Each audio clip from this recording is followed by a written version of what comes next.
Dear friends, आज हम from the diary of Anne Frank नाम के पाठ पर चर्चा करेंगे।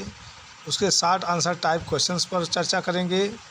आइए देखते हैं वन बाई वन करके। क्वेश्चन नंबर 1, एनी डायरी लिखना चाहती है, रखना चाहती है, इसके संदर्भ में उसकी भावनाओं के बारे में बताएं। Any feels that it is silly for 13 years old girl to have a diary. It seems she has many people to talk to, but she feels that she is lonely in the world, so she wants a diary. Any महसूस करती है कि एक 13 वर्षीय लड़की को diary रखना बड़ा मूर्खतापूर्ण है। ऐसा मालूम पड़ता है कि उसके पास बात करने के लिए बहुत से लोग हैं, लेकिन वह महसूस करती है कि वह इस दुनिया में अकेली है, इसलिए वह डायरी लिखना चाहती है, वह डायरी रखना चाहती है। Question number 2, why does Anne think that paper has more patience than people? Anne ऐसा क्यों सोचती है कि कागज़ लोगों से ज़्यादा धैर्यवान होता है? Anne thinks that paper has more patience than people. Anne सोचती है कि लोगों से ज़्यादा धैर्यवान पेपर होता है। Because diary lessons her more patiently and silently, क्योंकि डायरी उसे अधिक धैर्य से सुनती है और शांतिपूर्वक सुनती है। It does not react like other people, या दूसरों की तरह से प्रतिक्रिया नहीं देती है, उत्तर नहीं देती है। And she can open her secrets, और इस तरह से वह अपने सीक्रेट्स को, अपने गोपनीयता को उसके सामने खोल सकती है, बता सकती है। Describe your views about mister Keesing as a teacher. आप अपने विचार में मिस्टर किसिंग को एक शिक्षक के रूप में व्यक्त कीजिए। Mister Keesing seems to be a strict teacher. Mister Keesing एक कठोर टीचर प्रतीत होते हैं। He believes to take actions with good intention for the development of children. बच्चों के विकास के लिए नेक इरादे से वह एक्शन लेने में विश्वास रखते हैं। He tries to control her bad habit of talking too much. वह अधिक बात करने की बुरी आदत को कंट्रोल करने का प्रयास करते हैं। When he is convinced that, जब उन्हें विश्वास हो जाता है कि her bad habit does not affect her, उसकी बुरी आदत उसके स्टडी में प्रभाव नहीं डालेगी।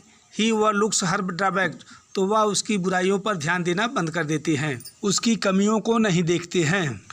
Question number 4, why was Annie's entire class anxious and nervous?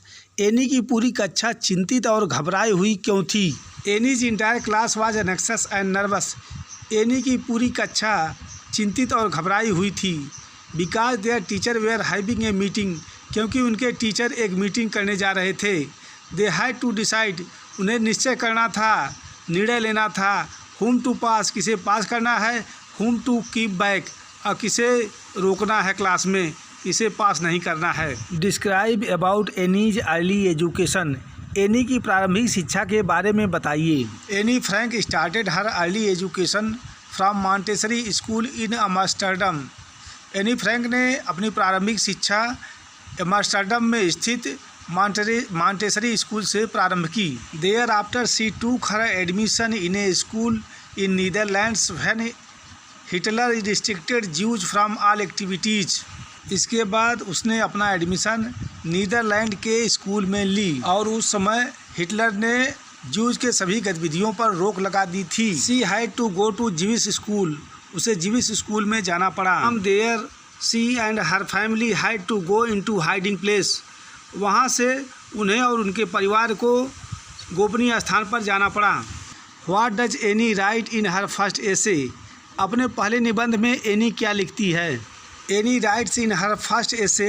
Any अपने पहले निबंध में लिखती है कि talking is a student's trait, बात करना स्टूडेंट का गुण होता है। She will do it best under control, नियंत्रण में रहकर इसको बखूबी करेगी, इसे अच्छी तरह से करेगी। Mister Keesing is a kind but strict teacher, explain. Mister Keesing दयालु हैं लेकिन सख्त शिक्षक हैं, व्याख्या करिए। Mister Keesing is a kind but strict teacher. Mister kissing दयालु हैं लेकिन सख्त टीचर हैं। ही वाज एनवायड विद एनी, वह एनी से नाराज़ रहते हैं। Because she was a chatterbox, क्योंकि वह एक बातूनी लड़की है। ही वार्नेड हर मेनी टाइम्स, उन्होंने कईयों बार उसे चेतावनियाँ दी, लेकिन she did not change her self, वह अपने आप में परिवर्तन नहीं लाई। सो इसलिए ही गेव हर एसेज, वह उसे निबंध देते थे। How does Annie feel about her father, grandmother and Mrs Kuperus, Annie अपने पिता, दादी और मिसेज कूपरस के बारे में क्या महसूस करती है। Annie feels about her father, Annie अपने फादर, अपने पिताजी के बारे में महसूस करती थी कि he is the most adorable father in the world, वह सबसे अधिक पूजनीय पिताजी हैं इस दुनिया के। She loved and missed her grandmother after her death, वह उनसे प्यार करती थी और उनके मृत्यु के बाद उनकी कमी महसूस कर रही है। Mistress Kuperus was the headmistress of her school, mistress Kuperus उसके स्कूल की प्रधानाध्यापिका थी। They both were in tears when they said farewell, वे दोनों रो रहे थे जब एक दूसरे को अलविदा बोल रहे थे। Where did Anne stay before going to Holland, Holland जाने से पहले एनी कहाँ रहती थी। Anne stayed in Frankfurt Germany before going to Holland, Holland जाने से पहले एनी फ्रैंकफर्ट में रहती थी जो जर्मनी में पड़ता है।